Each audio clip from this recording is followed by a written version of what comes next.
A new action MMO RPG is in production and should be ready for alpha playtests this quarter. Illuvium is constantly improving its games. There are many ways to earn, and we are looking forward to this edition. Welcome to Tokenized 360.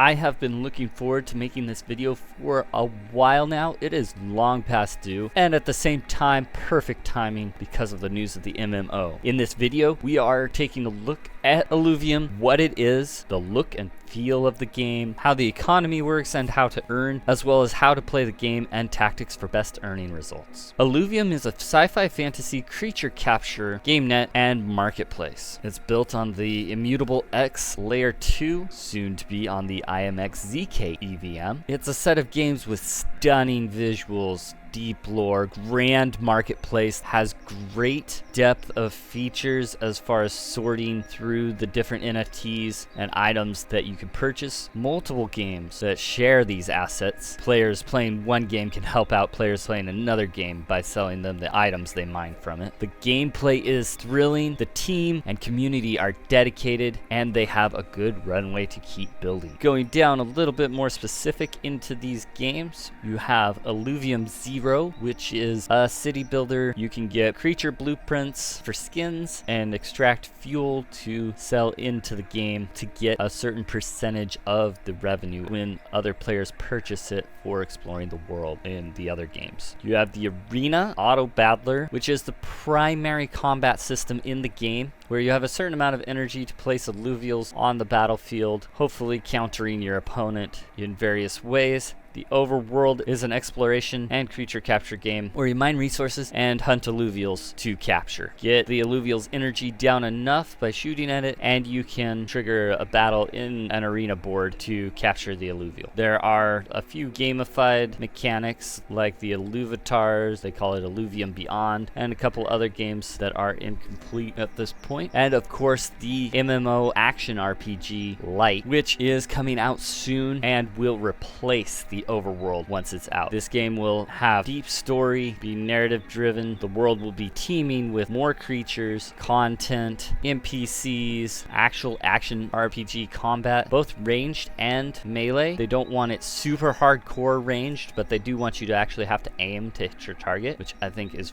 really amazing. It's in relatively early stages. Anything I say today is subject to change on that front. As you can tell, this ecosystem is vast, so if I miss something, feel free to put it in the comments below. While you're at it, put a like on this video if you find this content useful and speed you up in your Web3 journey. The look and feel of the game is amazing. For a lot of those who have been in the trenches day in and day out in the Illuvium ecosystem for 4+ years now, it might seem like little progress is made. There are frustrations, that sort of thing, but for somebody coming at it fresh like I have, it's been a while since I last dove into the ecosystem. The feel is really, really good. Onboarding is smooth through the Immutable X passport. By the way, if you are returning to the ecosystem and have Illuvium assets, you can mass migrate them to the IMX passport, which I would recommend. The download didn't take too long. The graphics are wonderful, very pleasant to the eyes, very cute but cool at the same time. The intro is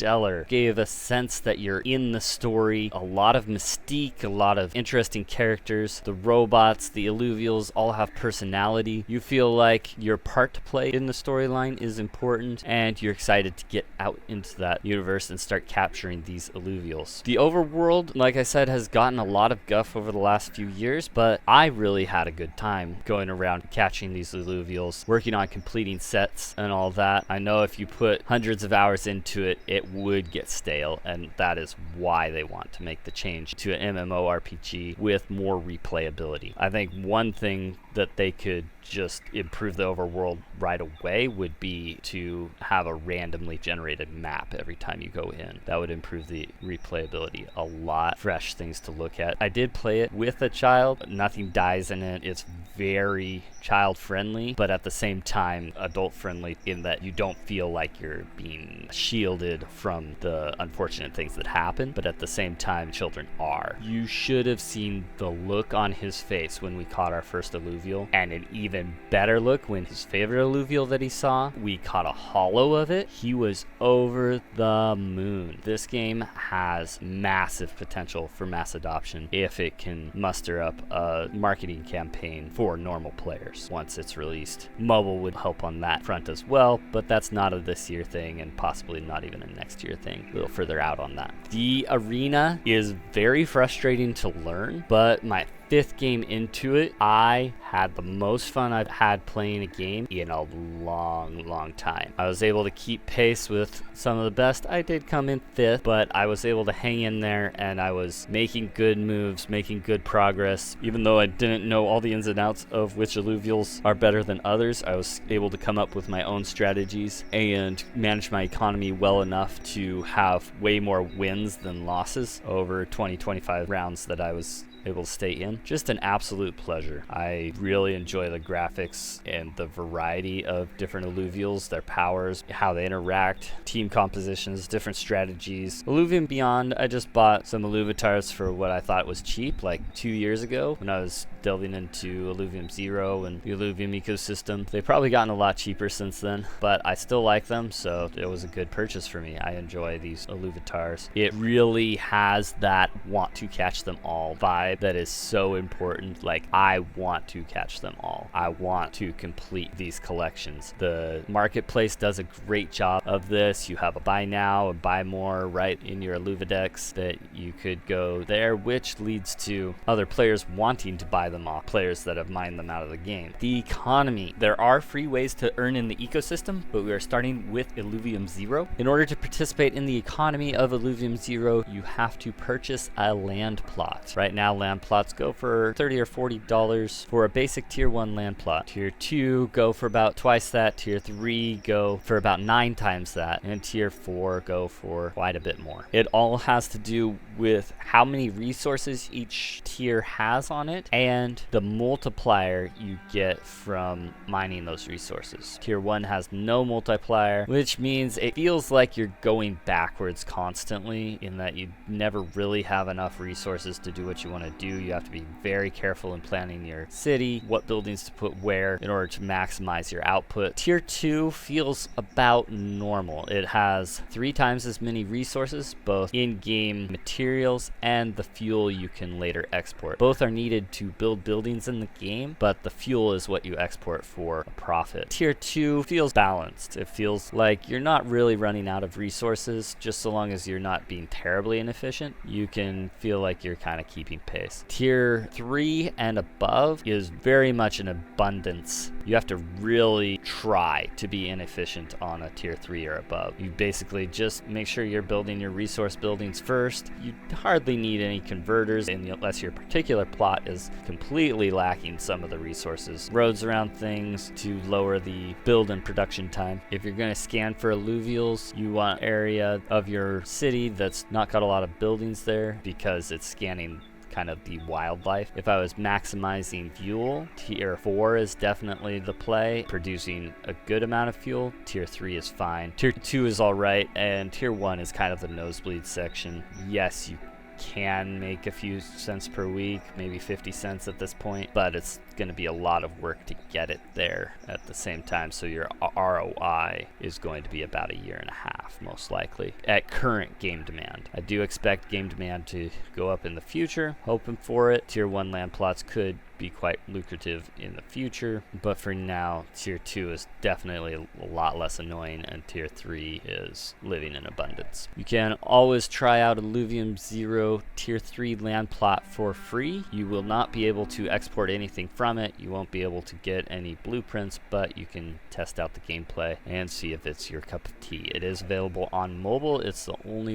one of their games that's available on mobile. Maybe Illuvium Beyond counts too. Really nice to be able to continue your buildings forward when you're out and about on breaks and stuff. Moving on to the Overworld. Like I said, this is getting replaced in the next few months by the MMO RPG, but during that time you can take advantage of some of the features in here, so I am going to show you what those are and its piece in the ecosystem. It is the primary way you get Illuvials other than buying them. You can go to the first stage, stage 0, at no cost. The Illuvials in there, of course, are stage 0 Illuvials. Some of them have really good animations, and I would want to collect them in my collection. You could see that people that wouldn't necessarily play the Overworld would still want to buy one off of somebody else, even though they're free, just because it does take a while. But their floor price does reflect the fact that anybody can go in there and get them free of charge. You can get some resources that will help you in later stages. I think this is the best way to get your feet wet in the game. Just hop into the Overworld, start catching creatures, learn the basics of the arena after the tutorial, of course, which is really good. You have two main attacks in the Overworld. One is a repeater blaster that you use to take down the Illuvials' energy levels and go into the arena to try to capture them. And the other is a charge up blast that you use to mine resources. In general, the gemstones are more of your hard crafting materials that you need to craft shards. Once you craft shards, those are what you use to actually catch the Illuvial after you win the arena battle. The tier of your Illuvial and the tier of the shard determine your percentage chance for catching that Illuvial. Higher the shard, the better, of course. You do start with one shard that is guaranteed to catch any Illuvial. Don't waste it like I did. Save it for the best run you're going to do, trying to find the best Illuvial you can. Right now, the most expensive Illuvial, I believe, is the Ramfire. That's not even on the market right now, but last time it was sold for like $24 or something like that, and that was just a basic one. If you find a holographic tier 5 Illuvial, they're going for at least $38. Very rare and takes a lot to get them. Dark hollows, which I'm not even sure you can get anymore, are very rare and very expensive, $500 to $1,000. Other basic Illuvials, depends on the tier. They go from half a cent all the way up to $3 at floor price. That's without anything special. The $3 ones being the tier 5, of course. Some of the tier 5's floor price is all the way up at $7. Higher stat Illuvials are important for the arena's Leviathan Gauntlet / tournament, where the stats of your Illuvials actually affect you in combat in the arena, and therefore to win tournaments you are going to need these higher stat Illuvials. Back to resources you can gather in the Overworld real quick. The other type is plant based, and you can get all sorts of buffs basically from them. Maybe a few other things that help you in crafting, but the main thing you're going to want to stock up on is the shards, especially when you're doing tier 1 run and above. A tier 1 run, which you can capture tier 1 Illuvials, maybe an occasional higher tier Illuvial, but you really have to search for them. Once you take down Illuvial with your rifle, you can scan the bubble before committing to a fight to see if there's anything in there you want. So to make the most out of the fuel from each run, you can go around and literally take down all the Illuvials, scan all their bubbles to find the thing you're looking for. You only have 4,000 energy, and it takes 650 to catch an Illuvial, so you cannot catch more than 5 or 6 per run. So you will have to choose wisely. Fuel is valued at 1 cent per fuel. Tier 1 right now costs 24 fuel, so 24 cents. Tier 2 costs about 150 fuel, and Tier 3 costs in the 800 or 900s. Better make those runs count. As far as earning, you can farm the tier 0 for free and be earning a couple cents per run. Runs typically take about a half hour, but it depends on how efficient you are. It can take less than that. And then we come to the arena, which is the exciting one right now. It is a well-polished game. They're constantly making improvements to it, have plans for more features. They're doing weekly or bi-weekly tournaments right now that have prize pools in the thousands of dollars, depending on the tier year of tournament. To participate, you simply go to their Discord and confirm the time on a Saturday afternoon that you can jump in there for 4 hours, play as many games as you can, and that qualifies you for a spot in the actual tournament. 24 people participate in the tournaments, I believe. Just make sure your availability will match up with the tournament times.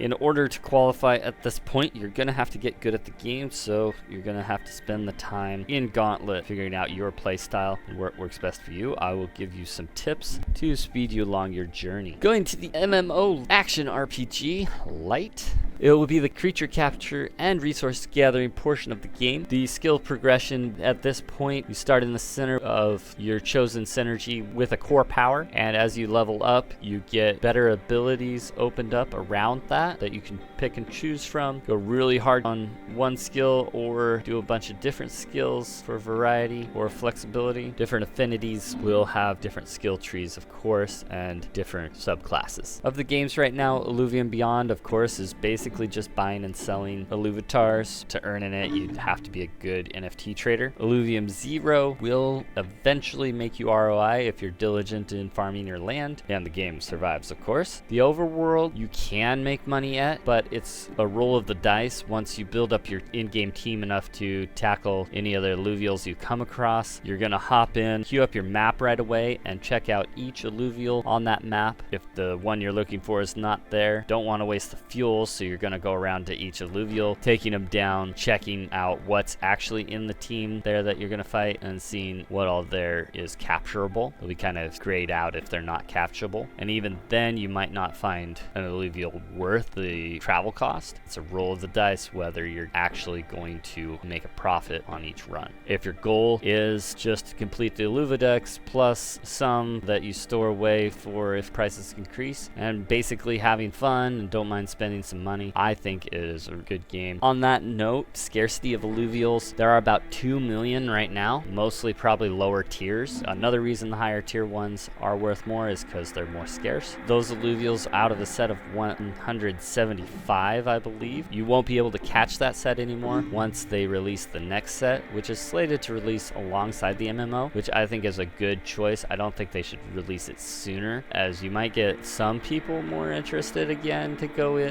back in or stick around, but I think those same people would come back a lot quicker, a lot more hype if there's just a brand new set with a brand new game launch. Then we have the Arena Auto Battler. There are a lot of interesting mechanics. I'm going to teach you how to play the game, starting from basic, going to more advanced, and then you're going to have to pick a playstyle and get good at it. Starting off with the anatomy of Illuvials. There are two main things at play: their affinity and their class. You can see how many of each you have on the left side of your screen. Their affinity is the element that they're attuned to, made out of. You have fire, nature, wind, water, and earth. In that order, they are stronger against the next one. Fire beats nature, nature beats wind, wind beats water, water beats earth, earth beats fire. But they're also a little bit strong to 2 ahead. Fire has a slight advantage against wind, nature has a slight advantage against water, water has a slight advantage against fire, and earth has a slight advantage against nature. You also have composite. I had a terrible time with the Australian way of saying composite. I did not know what they were saying for the longest time.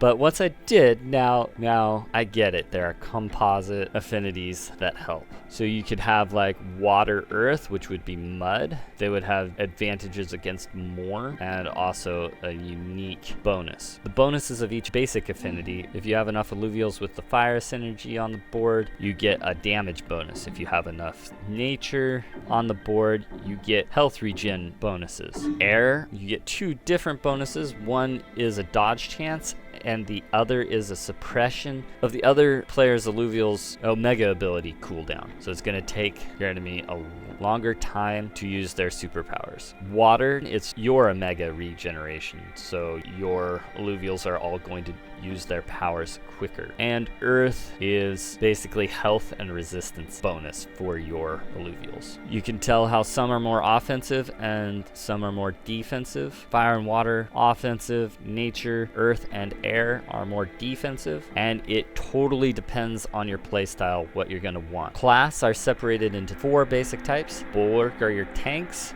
Rogue are your assassins, Fighters are your DPS, and Scion are your specials. They have really strong Omega abilities. You can have composites of these as well for higher tier Illuvials, which is one reason to switch out your early game Illuvials in the gauntlet for higher tier Illuvials. As you go forward, you're customizing your team more, getting that affinity bonus. Also, you can get a bonus for having a certain amount of the same class on the battlefield. You can switch your camera angle by pressing Control plus right click and using WSAD to scroll around. Don't ask me why they made it as complicated as that, but that is the current control scheme. Right click does a lot in the Illuvium arena. If you're not sure what controls what, try right clicking. Left click to purchase an Illuvial from these cards down here, and then drag it from your inventory down here onto the battle map. In order to evolve your Illuvials from lesser to greater to exalted, you're going to have to get 3 of a kind.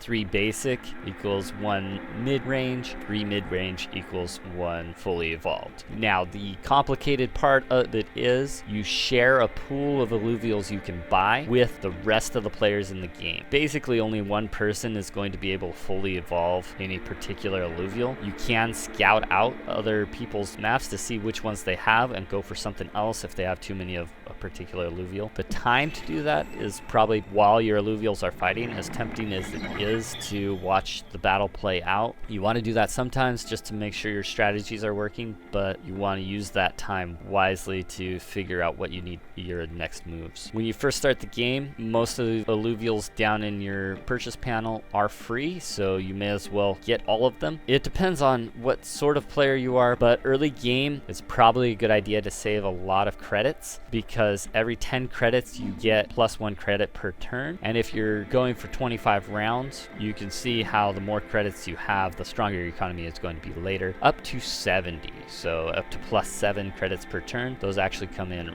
really handy, and if you're desperate, you can spin down to 0 to survive a match if you need to. You also get bonuses for win streaks and just plus 1 credit if you win a match. You have a couple rounds in between PvP combat where it's PvE, and those are really easy to win. You start out with a certain amount of health, and you take damage by the amount of Illuvials your opponent has left at the end of the battle. When you get down to 0 health, you're out of the game. I don't believe there's a limit on how many rounds you can go, so the top 2 players might be going for quite a while if they're conserving their health, or if games are close to where they only have 1 Illuvial left. One of the most powerful early game Illuvials is the Lynx. It has about twice as much damage as other Illuvials, but it doesn't have any synergy capabilities, which you will want later, so you will want to eventually swap it out for something else, but early game it has definite advantages. Make sure you're using all your buffs as you get them. You have a loot box, you drag it down here. Everybody else is going to get a similar loot box. What's inside the loot box can vary, but they'll have the same level of loot box appear to them. Make sure you're decking out your ranger with the playstyle that you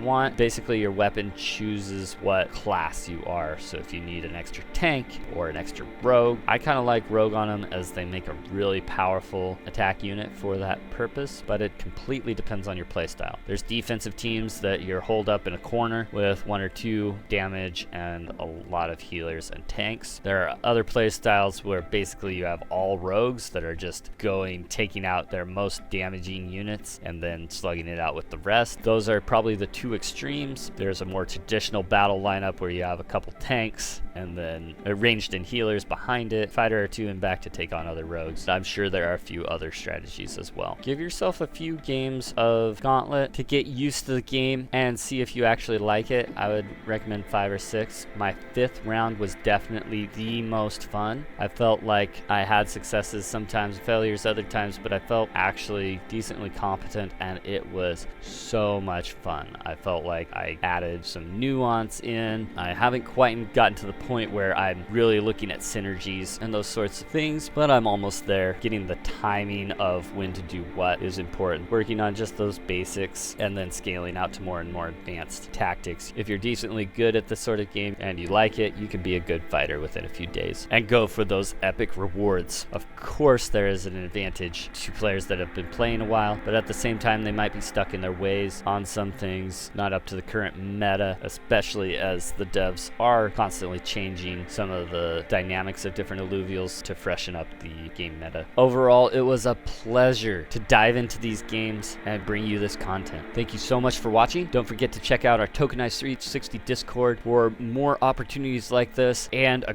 great group to chat about ways to earn and the Web3 space in general. I'm Freelander, and as always, happy hunting.